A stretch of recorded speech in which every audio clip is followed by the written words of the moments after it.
自從 Covid 之後啊，一邊廂瑞士嘅鐘錶咧面臨住重大嘅挑戰。當大家都以為手錶嘅市場越嚟越難做嘅時候咧，我哋都錯晒。反而中國嘅牌子咧喺銷售方面咧有強勁嘅增長，某程度上都因為瑞士錶嘅定價咧真係越嚟越高，越嚟越貴。反而中國牌子就贏性價比，有相對親民嘅價錢，已經玩到手動嘅計時機芯啊，手動雙秒追針計時啊，甚至乎陀飛輪以及 Elemo 嘅一啲工藝。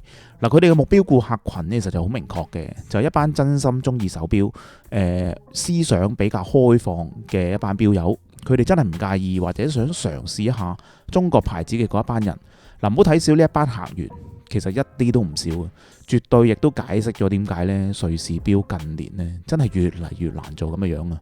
今日海鷗牌子呢決定第一次破天荒咁喺香港開設佢嘅專賣店，對牌子啱啱好2025年啊踏入70週年嚟講，絕對係一個大禮物。今集呢一齊分析一下佢哋開鋪嘅一啲策略、一啲考量等等，以及介紹其中2隻值得錶迷知道嘅。之後仲有機會可以借到總經理手上邊即將推出嘅一個新顏色添。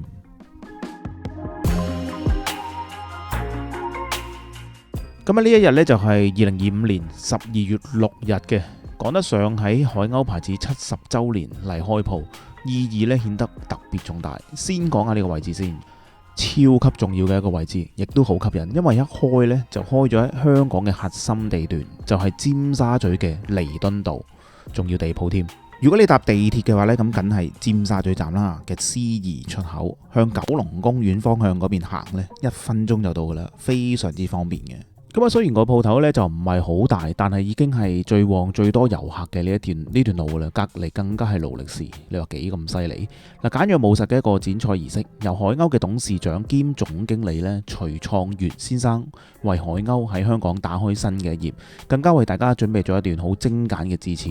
根據我當日同牌子以及代理嘅一啲交流啦，決定開鋪呢，有一定背後嘅支持嘅，例如堅持喺尖沙咀彌敦道咁旺嘅地區啦，咁啊呢一刻就算啲租點跌都好，呢一刻呢依然係好貴租嘅。咁但係其實遊客呢都仲係會好多嘅，因為呢條街呢真係以彌敦道嚟講呢，就真係算係最多人噶啦。因為過咗嗰條馬路呢，九龍公園嗰邊呢就係Park Lane嗰邊呢，人氣就爭啲嘅。另一邊呢 I Square 過埋嘅另一邊呢，嗰邊啲人流又爭啲嘅，因為嗰度呢有啲地下隧道啦嘅路呢通往咗去 K11太空館嗰邊啦，咁啊分薄咗啲人啦。咁客源方面呢，呢度呢個位呢，一定係以本土香港客以及遊客為主噶啦，特別是遊客呢，係一個好好嘅機會呢，可以有一個地方好齊全，攞上手睇到實物嘅一個地方，再慢慢決定，絕對係吸引嘅。而呢度嘅錶款呢，仲要非常之齊全，我都有啲驚訝添。眼見呢度呢有超過200隻錶款呢放咗出嚟，基本上仲要冇一隻係重複添嘅，咁啊絕對可以做到同客人有深入嘅交流啦，都加深咗錶迷對海鷗嘅一啲認識。好多款嘅手錶呢，真係你要睇個實物呢，都一定會另眼相看。例如以下嘅呢啲啦，我都專程咁揀咗啲我覺得好睇嘅款式。咁呢度就唔作詳細嘅介紹啦，純粹俾大家好快咁睇一睇。另外啲女裝錶款其實都幾唔錯，而我更加有幸呢玩到鎮店之寶雙陀飛輪，以及全海鷗暫時得翻呢一隻嘅龍錶啦，仲有呢個360陀嘅陀飛輪啦。意思即係佢係一個全方位咁嘅轉向啦，全部呢度都可以感受到海鷗錶呢嗰個技術到底有幾咁高超。另外如果你中意中國主題嘅話呢，就更加適合啦，因為我諗全世界呢，真係得中國嘅牌子先會去出一啲中國主題嘅錶，例如24節氣啊、熊貓啊、八卦等等啦。咁你話呢啲係有誠意啊、有心機啊，定係咩呢？究竟係用一個咩字去形容呢？我都唔係好識。因為呢類錶呢，老實講就真係唔會太多人買，但海鷗錶一樣會做。咁算唔算係照顧一啲好少數嘅人呢？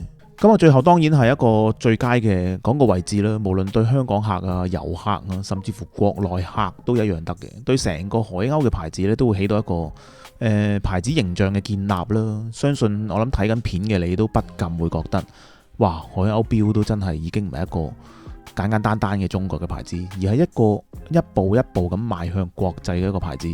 咁啊，當日已經有唔少朋友啦，已經即場去買添。呢位朋友更加之有 taste，第一隻海鷗錶呢，就入手呢隻1963嘅呢隻。原來個錶盒呢都咁靚咁有特色嘅喎。咁啊，第一隻要同大家介紹就係比較近期先推出嘅超薄自動陀飛輪嘅腕錶，就係我眼前嘅呢一隻。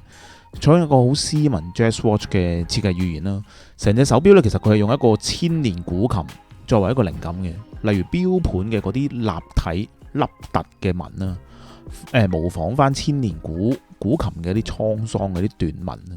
嗱，字釘咧都類似一個古琴嘅輪廓嘅，錶側邊咧有一條條嘅直紋，以一個建築物嘅柱作為靈感啦，配合埋呢一個一體式錶耳咧，形成咗呢一個視覺嘅效果。嗱，呢隻錶係42mm，咁佢薄呢，講得超薄，到底有幾薄呢？就係9.4mm嘅啫，已經非常之薄噶啦。個功勞完全受惠於呢個新機芯 ST8610。之前影片其實都有提及過，海鷗嘅所有機芯呢都係自主研發嘅，咁即係所謂嘅自家機芯，就唔似得一啲牌子呢，例如係根據一啲6497啊、2824嘅佈局，而自己去 claim 嗰啲係自家嘅。咁機芯個佈局都好有心思，就係做到3點一線嘅呢個佈局，意思就係呢個發條盒呢就喺12點鐘嘅位置啦。咁啊，時間芯當然就喺中間啦。陀飛輪呢個裝置呢就喺6點鐘呢個位置，即係做到一條直線啦。如果大家對北京嘅故宮有認識嘅話呢，應該知道咩叫中軸線，係對中國嚟講係一個好重要嘅概念，亦都解釋到點解 GP 嘅 Golden Bridge 呢，即係我哋叫嘅三橋啦，之所以咁出名同埋咁經典，係因為呢要將呢個佈局呢，一條線呢個佈局呢設計出嚟呢，其實就一啲都唔簡單。咁呢度呢都有一啲基本嘅道角打磨啦。嗱，如果你問我呢，更加強烈、更加銳利呢，就會更好啦。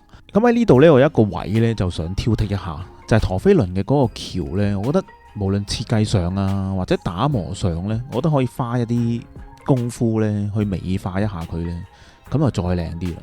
機芯個本體呢，其實得4.3mm 嘅啫。嗱，唔好忘記呢個已經係一個自動嘅機芯咯，包括埋 Volta 嘅厚度。4.3mm 係一個咩概念呢？俾你一個最簡單嘅例子，3針最常見，大家都一定識 ETA 嘅2894呢，或者 SW200 呢，都已經講緊4.6mm 噶啦。咁即係呢家呢度呢，多咗成個陀飛輪嘅裝置呢，都薄過一隻只有3針功能嘅。咁你可能會問，咁動力儲備一定差啲啦？呢隻錶一樣可以做到43個小時，而2824呢，一般基本上只係得38小時嘅啫。嗱，定價呢都唔使3萬蚊，已經可以買到一個咁頂尖嘅技術。換着其他牌子呢，我諗你冇10萬蚊呢，都基本上玩唔到呢個技術啦。而另一隻呢，我自己都極之有興趣嘅一隻，之前隔離台逆時 Holoverse 都有介紹過，我諗相信亦都有唔少朋友已經留意咗呢一隻。我都係借呢個開新鋪嘅呢個機會呢，第一次睇到實物，再睇一睇價錢，港幣27,000蚊左右啦，已經玩到一個複雜嘅功能，雙秒追針計時。同普通計時呢，絕對另一個層次。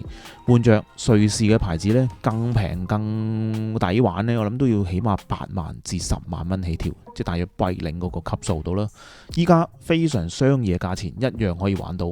嗱，更加重要嘅就係呢，一樣係錶迷普遍都中意嘅手動上鏈。點解成日都話手動上鏈呢？咩錶迷都中意呢？一定揀嘅咁樣呢？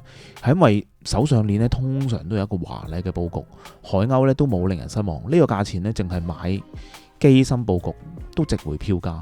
因為我個人覺得呢，呢一個機芯呢，甚至乎比一啲瑞士，即係如果追針比較入門嘅有Breitling B15啦。嗱，B15呢個機芯佈局呢，又唔算好靚，海鷗嘅呢一隻呢，我覺得仲靚添。咁我中意呢一隻呢，記得盡早入手啦，因為嗰個產量都唔係好高。香港鋪頭呢度咧更加擺放咗一隻呢，佢換咗香港主題嘅皮帶，都幾特別，幾有情懷。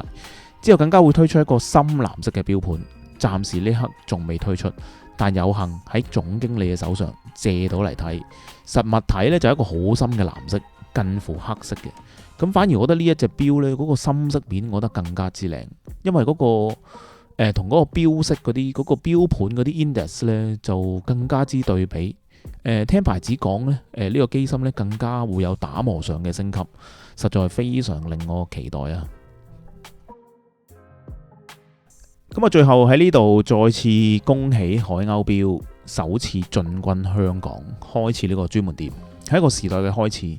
中國手錶牌子嘅崛起，製錶技術咧唔再係一啲瑞士神秘嘅配方。我成日都講咧，最終受惠嘅一定係我哋呢啲錶迷，因為一啲一直壟斷嘅市場咧，喺呢一刻咧，好似唔可以再獨大啦。有競爭咧，先至有進步。歡迎大家隨時去到尖沙咀彌敦道嘅呢間專門店，一定揾到噶啦，好容易揾。反正咁方便呢，冇理由唔去噶嘛。正如我上一條影片都有提及過，依家海鷗嘅錶款已經唔再係大家所諗10幾年前嘅嗰啲老土款啦，已經呢一刻咧做得好唔錯。我自己其實都考慮緊嗰隻深色面雙秒追針嘅。咁就今集就介紹到呢度先，中意嘅呢，記得 like， 記得留言，我哋下一集再見，拜拜。